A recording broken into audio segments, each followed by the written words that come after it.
experiencia y actividad del doctor Alfonso Zambrano Pasquel, ex magistrado también de la Corte Suprema, conocido en el país por su experticia en estos temas penales, y él tiene a su cargo ahora la defensa de don Danilo Carrera.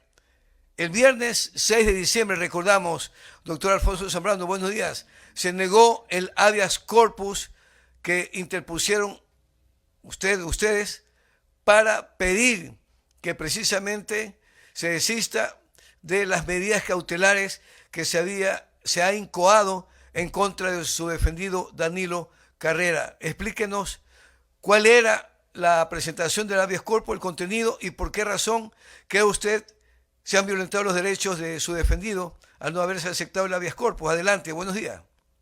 Muy buenos días, gracias, don Emilio. Siempre es grato poder conversar con usted.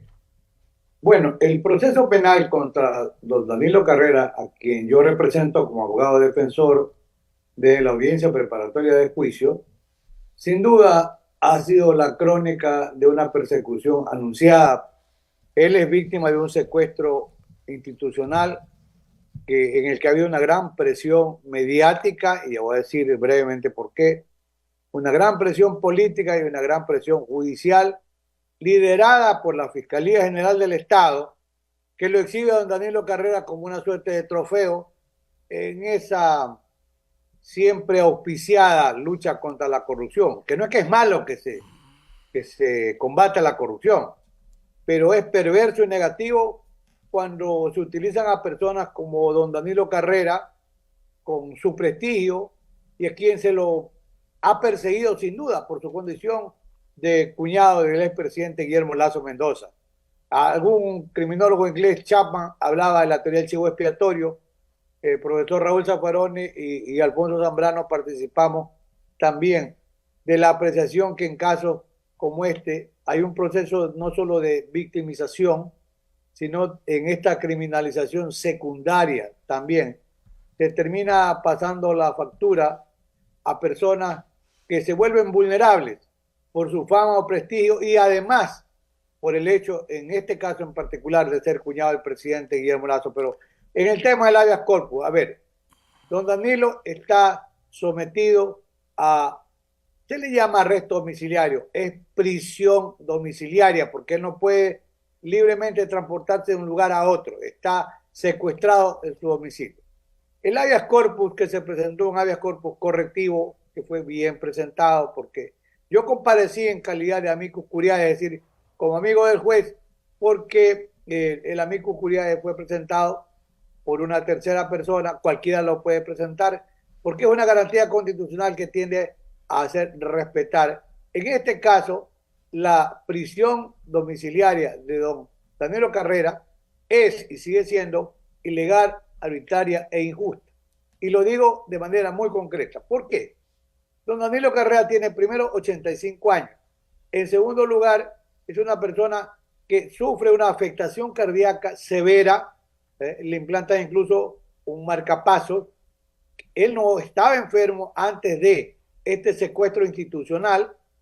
Cuando él ya está preso en su domicilio, es una persona de 85 años, la cónyuge que lo acompaña es una persona de 84 años, es sometido a esta tortura psicológica de tenerlo preso. Y entonces se enferma y es sometido a una intervención quirúrgica por un reputado médico, el doctor Ayón, que compareció a la audiencia para declarar. Y don Danilo sufre el impacto terrible de estar preso en su casa y sufre esta afectación cardíaca. Además, él es una persona hipertensa y tiene un cuadro de diabetes. Es decir, es una persona de más de doble vulnerabilidad. ¿Y qué es lo que se pedía? Simplemente que se revoque ese arresto domiciliario, esa privación de la libertad en su domicilio, y se le permita con otras medidas que ya están dictadas, como la comparecencia a firmar un registro, como pasó en este proceso, no se ha respetado el principio constitucional de la igualdad de todos ante la ley, porque en este proceso el mismo juez de apellido Andrade a un ciudadano, y está bien, de apellido Orbe, yo no sé, dicen que tiene contratos con el Estado, eso tampoco nos interesa, pero el ciudadano Orbe comparecía en goce de libertad a firmar el registro de un consulado de Estados Unidos en Estados Unidos de Norteamérica.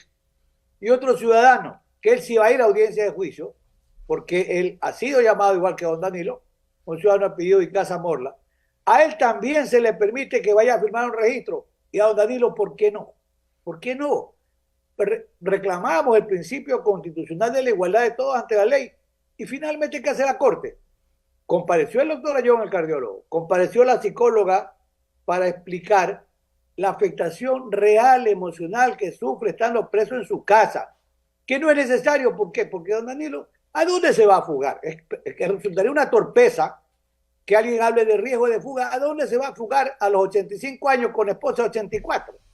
Y el peligro de obstaculizar el proceso, que son los motivos, los estándares del sistema interamericano de derechos humanos para el tema de la privación de la libertad, que funciona también y debe ser respetado en el tema del arresto domiciliario, que en el fondo es casa por cárcel. Doctor, pero aquí viene... No hay el peligro de que obstaculice el proceso. Okay. No había ese peligro. ¿Qué dijo la Corte de Guayas, una sala?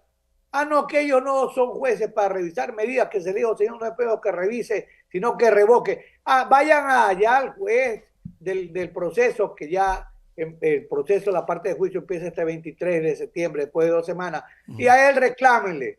Esa fue la resolución, no sé, en actitud de temor. Mire, en el país la justicia sigue secuestrada por la enorme presión que le mete la Fiscalía General del Estado. Doctor, hay un tema muy importante que analizar en esta introducción suya, conociendo primero sobre el tema del habeas corpus, ¿no? Un derecho fundamental que establece la Constitución sobre cualquier ciudadano. Pero vamos a un tema de fondo. En este país hay verdades que circulan en el medio, en redes, en periódicos, en canales de televisión, en radiodifusoras, etcétera, que son parte de la opinión pública, de lo que se cocina y se comenta alrededor de un tema siempre, ¿verdad? Pero hay otra gran verdad, que es la que a ustedes, los entendidos en materia de derecho penal especialmente, los obliga a trabajar sobre esa verdad, que es la verdad procesal.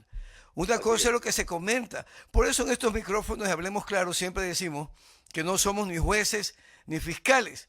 Pero aclárenos algo, doctor. Este caso de don Danilo Carrera se inicia como el caso del Gran Padrino.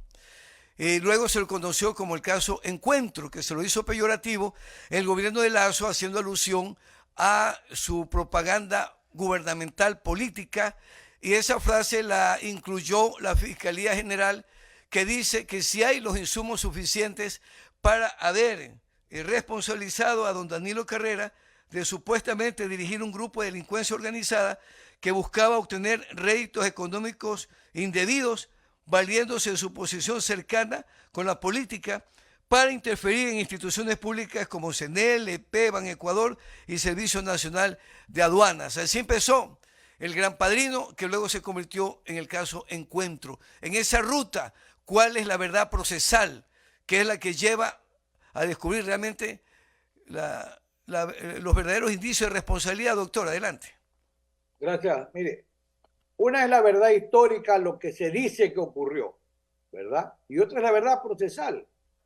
Y este proceso se inicia porque hay en un medio digital, Aposta, que dirige Anderson Boscan, el día 9 de enero del año 2023, de los trabajos que hace Anderson Boscan, aparece este escándalo, ¿ya?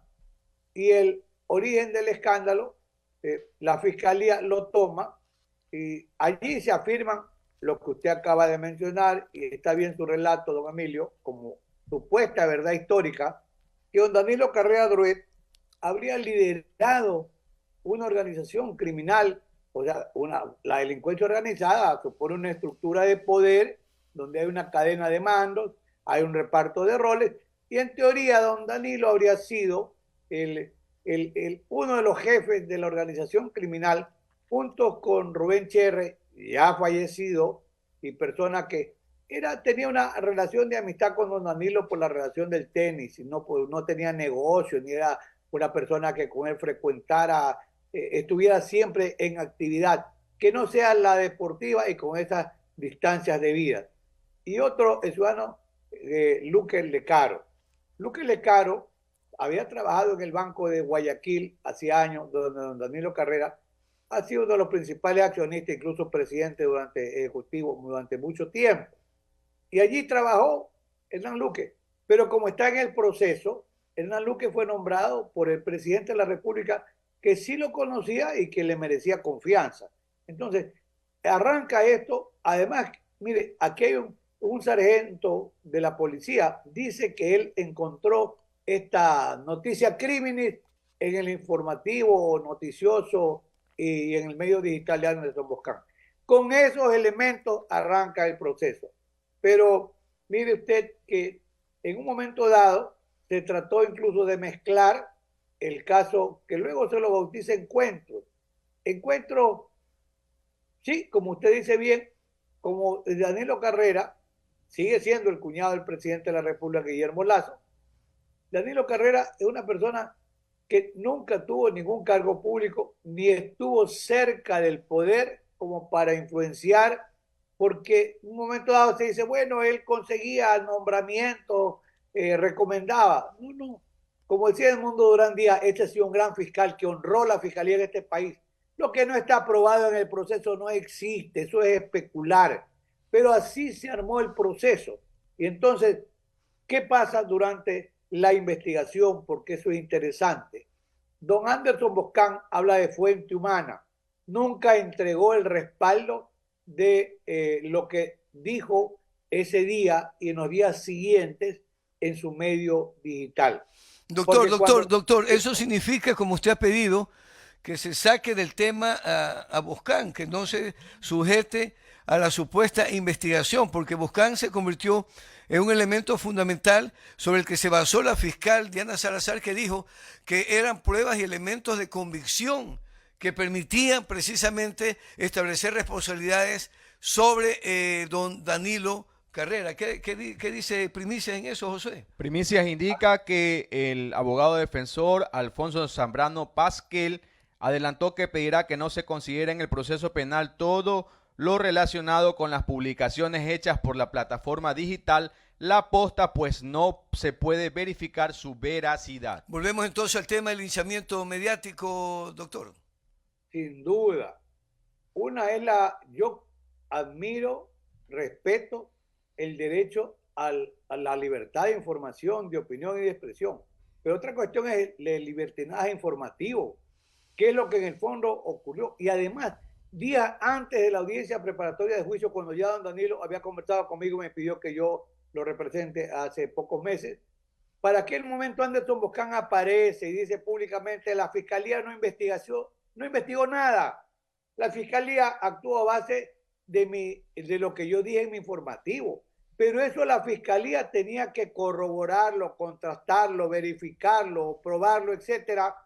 Porque ahí dice Anderson Boscan, mire, la fiscalía no investigó nada, y es cierto. Y la fiscalía, no tiene un caso, no tiene un caso.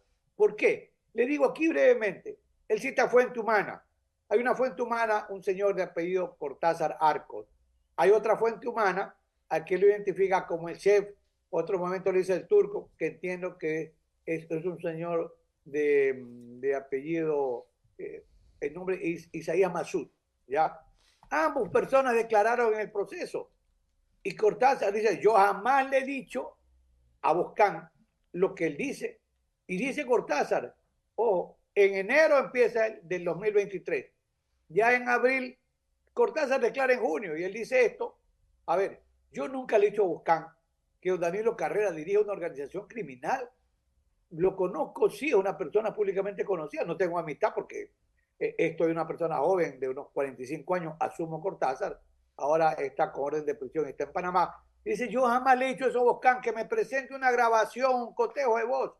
Y Masud ya había declarado en abril. Yo he conversado con Boscan incluso de comida, pero yo jamás le he hablado de una organización criminal. No existe prueba de eso. Y entonces a Boscan se le pide, se le dice, oiga, entregue los registros, entregue las evidencias, las pruebas, las grabaciones, porque él dijo que tenía un pendrive. Usted sabe que un pendrive no es un medio de grabación, sino en el fondo, de guardar archivos. Eso es. Y él dice, bueno, yo lo tenía todo en un pendrive que me fue entregado. Entréguelo.